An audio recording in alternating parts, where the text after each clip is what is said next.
ገዳና ዲሞክራሲ የሚያመሳስል ነገሮች አሉ እንጂ ገዳና ዲሞክራሲ አንድ አይደሉም የዲሞክራሲ መጀመሪያ ለዲሞክራሲ ቤዝ የሆነው ከዲሞክራሲ በፊት የነበረውና ዲሞክራቲክ ነን የሚሉ ሀገር ሳይፈጠሩ በፊት የነበረው ስርዓት ነው ቢያንስ ኦሮሞ ህዝብ ከ6000 ዓመት በላይ በገዳ ስርዓት ስተዳደር የነበረው ህዝብ ነው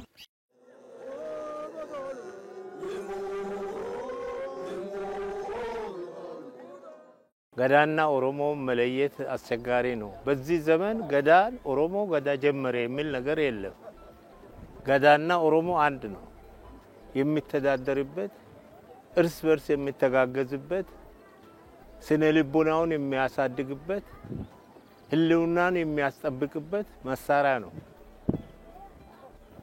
ይህ በቦረና ደረጃ ብቻ ሳይሆን በኦሮሞ ደረጃ የትም ነው ውስጡ ያለፈው ነው ውስጡ ያደገ ነው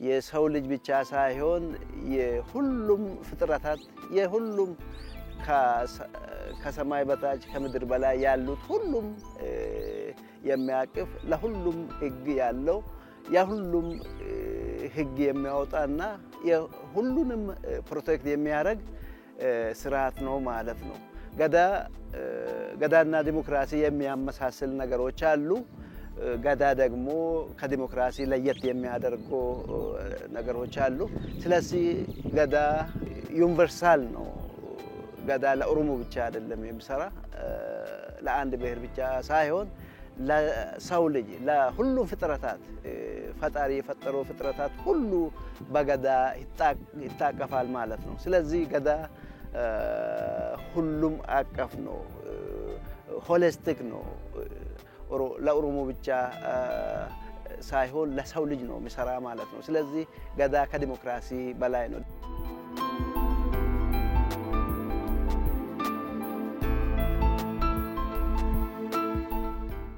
ገዳ ስንል ሁለት ነገር ማወቅ ግድ ይለናል አንደኛው ቡላንታሌ ገዳ ወይም የገዳ ደረጃዎች የምንለው በእድሜ አከፋፍሎ ከተወለደ ጀምሮ እስከ 80 ዓመቱ የስራው ድርሻ አስቀምጧል ማለት ነው ገዳ እሱን እናያለን ሌላው ገዳ ስርዓት እንደ ገዳ ስርዓት ጎጌሳ ወይም ሚሴንሳ የምንለው ፓርቲዎች 5 ፓርቲዎች አሉ አምስቱ ፓርቲዎች በየ8 ዓመቱ ስልጣኑን እየተቀባበሉ በየ8 ዓመቱ የሚያስተዳድሩ ሀገሩን የሚያስተዳድር ማለት ነው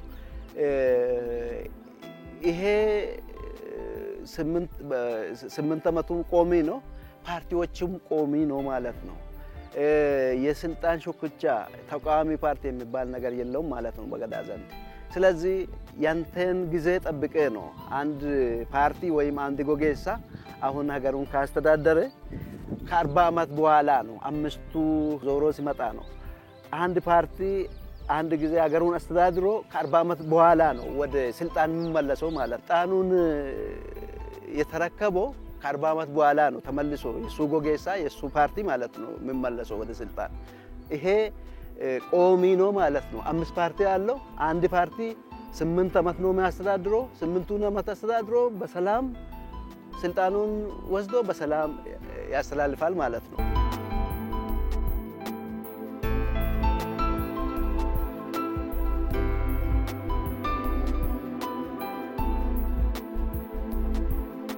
እንደገዳ ስትወለድ ነው ወደ ፓርቲ የምትቀላቀለው እንደሌላው 18 ድሜ ወይ 20 ድሜ አትጠብቅም ማለት ነው ስትወለድ ነው ደበሌ ብሎ ወደ ስርዓቱ ትቀላቀላለህ ማለት ነው ከተወለድክ ቀን ጀምሮ እስከ 8 ዓመቱ ደበሌ ነው የምትባለው ደበሌ የሚታይ የሚጨበጥ የስራ ድርሻ የለውም ወዩ ነው የሚባለው ሳክርድ ወይም ቅዱስ ነው ደበሌ ፎተርፎ ከጎረቤትም እንክብካቤ ይደረግላቸዋል ከማንኛውም ሰው ከሚያገኛቸው ሰው እንክብካቤ የሚያስፈልጋቸው እንክብካቤ ይደረግላቸዋል እንዲያድጉ ልዩ የሚያረጋቸው አንደኛ ጸጉራቸው ነው። ያው የገዳ ስርዓት ሰዎችን በጸጉር ነው የሚለየው በብዛት።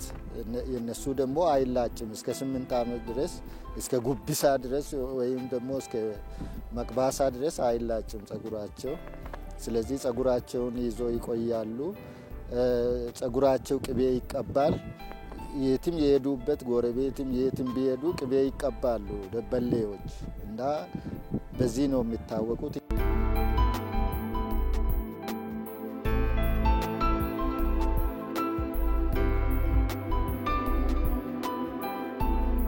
ጋሜ ድድቃ ይላሉ ቦረናዎች። ጋሜ ይባላል በብዛት ሌላ ቦታ። ጋሜ ድድቃ ማለት ከ9 እስከ 16 ዓመት ጸጉራቸው ተላጭቶ በመሃል እንደ ክብ ነገር ተደርጎ ተላጭቶ በዛ ይታወቃሉ።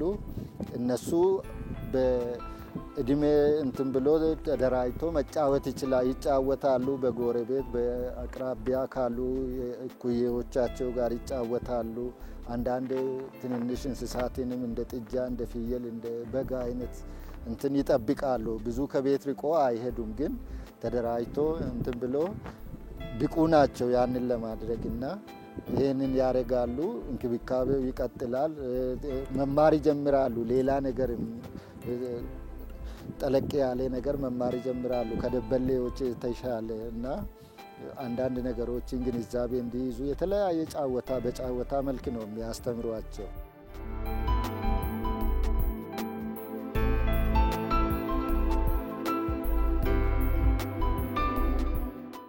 17 እስከ 24 ያለው ጋሜ ጉርጉዳ ይባላል። ጋሜ ጉርጉዳ ደግሞ ራሱን ችሎ ወጥቶ ሪስፖንሲቢሊቲውን ማውሰድ የሚጀምርበት ደረጃ ነው ማለት ነው።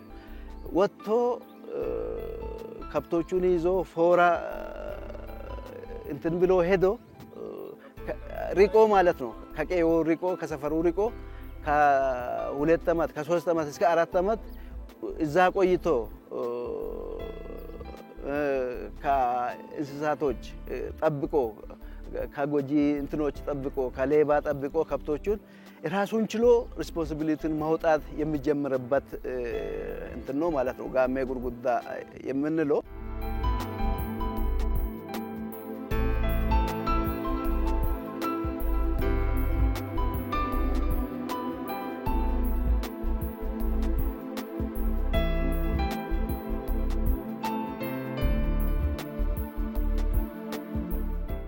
ሀያ 5 እስከ 32 ኩሳ ነው የሚባለው። ይሄ ኩሳ ደግሞ በጣም ፋየር ኤጅ የምንለው ደረጃ ነው ማለት ነው። በሁሉም ነገር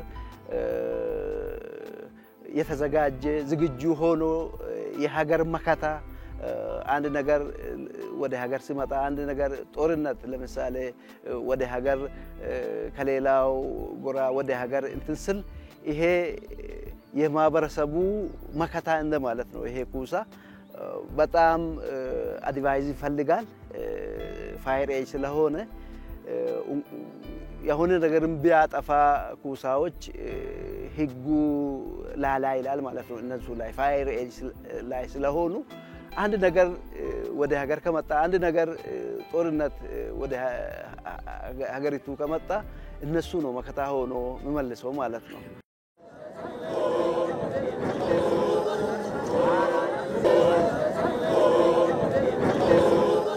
ራባዶሪ ማለት ከ33 እስከ 40 ዓመት ነው። ራባዶሪ ማለት ሚሊተሪ ፎርስ ነው። ሚሊተሪ ፎርስ ሀገሩን የሚጠብቅ ከኩሳም ከገዳም ጋር ሆኖ ኋላን ፊትም ካለው ደረጃ ጋር ሆኖ ሚሊተሪ ፎርስ ኦርጋናይዝድ የሆነ ተደራጅቶ ምን ብሎ አንደኛው ስልጣኑን ለማረከብ እየተዘጋጀ ያለው፣ ሁለተኛ ሀገር ሚሊተሪ የሆነው ደረጃ ማለት ነው። ከጦርነት ከተለያዩ ከከብት ገዳ አልፎ ምንድነው የሚማሩት? ህግ ይማራሉ። ጅላላ ይሰማራሉ። የሚደረገውን የሚከወነውን ስነ ስርዓቱን ህጉን በሙሉ ጠንቅቆ እንዲማሩ ይሳተፋሉ። ጠንቅቆ ይማራሉ፣ ይለያሉ። ስለዚህ የሚለዩበት የሚማሩበት የአእምሮ ብስለት የሚታይበት ትልቁ የገዳ የእድገት ደረጃ ለውጥ የሚመጣበት ደረጃ ነው።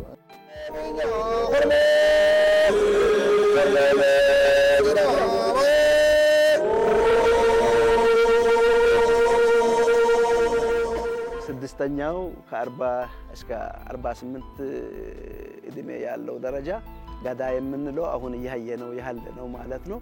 ስልጣን የሚረከብበት እድሜ ደረጃ ማለት ነው።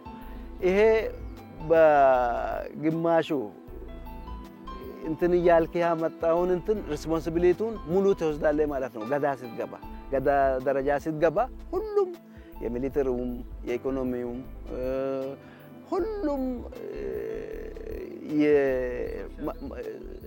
ሶሻሊ ፖለቲካሊ ሁሉም አንተ እጅ ይወርቃል ማለት ነው። ፉሊ ኦሮሞ እንደሚያምነው ሰው ሙሉ የሚሆነው በ40 እድሜ ነው። 40 እድሜ ሲሆን ነው ፊዚካሊ ሜንታሊም ሙሉ የሚሆነው ብሎ ስለሚያስብ ነው ስለሚታመን ነው በኦሮሞ ዘንድ። ከዛ በኋላ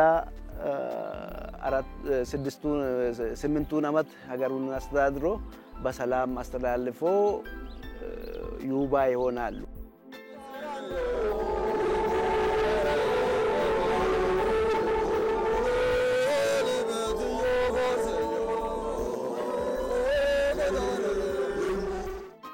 ዩባዎች አድቫይዘር ናቸው፣ አማካሪ ናቸው።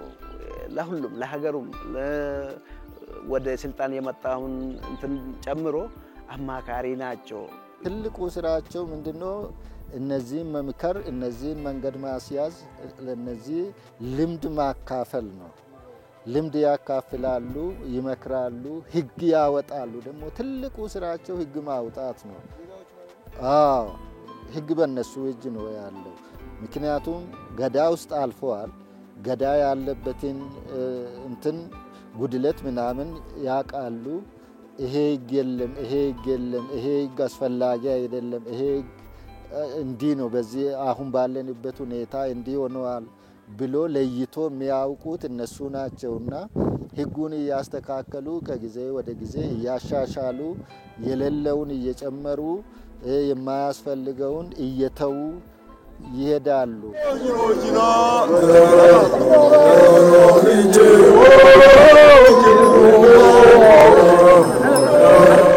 ሁሉንም ነገር ጨርሶ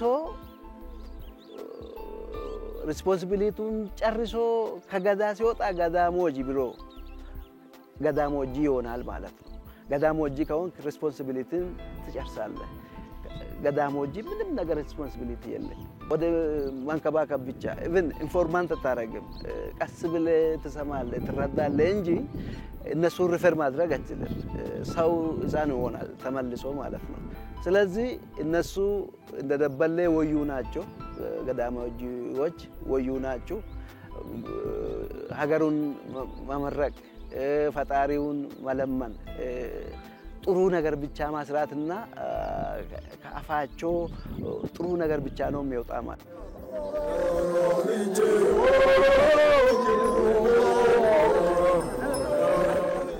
ሴቶች በሶስት ይከፈላሉ በብዛት። ልጃገረዶች አሉ እና የልጆች እናት አሉ።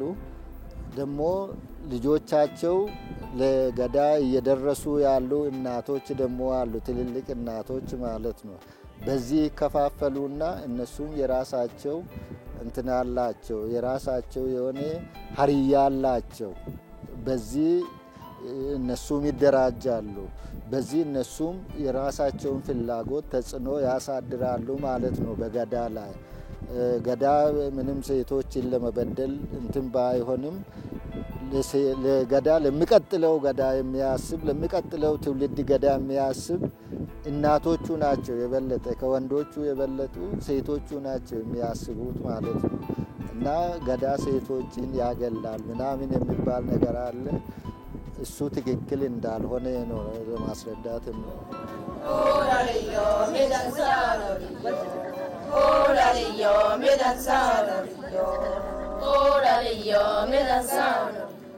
ሰው መረዳት ያለበት ገዳ ገዳና ዲሞክራሲ የሚያመሳስል ነገሮች አሉ እንጂ ገዳና ዲሞክራሲ አንድ አይደሉም። የዲሞክራሲ መጀመሪያ ለዲሞክራሲ ቤዝ የሆነው ከዲሞክራሲ በፊት የነበረውና ዲሞክራቲክ ነን የሚሉ ሀገር ሳይፈጠሩ በፊት የነበረው ስርዓት ነው። ቢያንስ ኦሮሞ ህዝብ ከ6000 ዓመት በላይ በገዳ ስርዓት ሲተዳደር የነበረው ህዝብ ነው።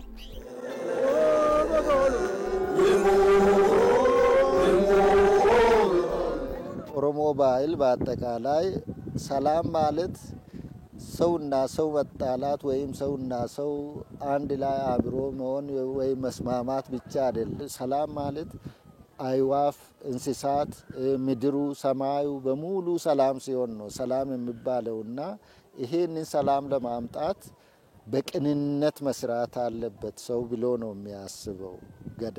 በህግ መገዛት አለበት፣ በህግ መስራት አለበት፣ ተንኮል የሌለበት፣ ደባ ሸር የሌለበት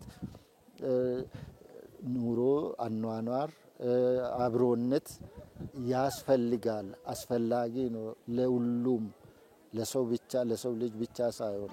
አሁን ገዳም ማለ ገዳ ምንድነው ብለ የኦሮሞ ሽማግሌዎች ሲጠይቅ መልሳቸው ገዳ ሰላም ነው ይላሉ። ገዳ ራሱ ሰላም ነው። ሰላም ማለት ሁሉም ፍጥረታት በሰላም ሲኖር ነው።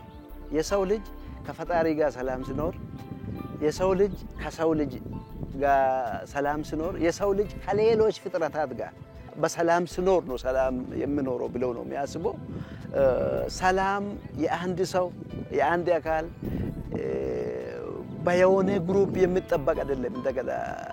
እንደገዳ ማለት ነው የሁሉም ሰው ዘንድ ነው። ስለዚህ ይሄንን ስርዓት አውጥተን ለሀገር ለክልል መጠቀም አለብን ማለት ነው።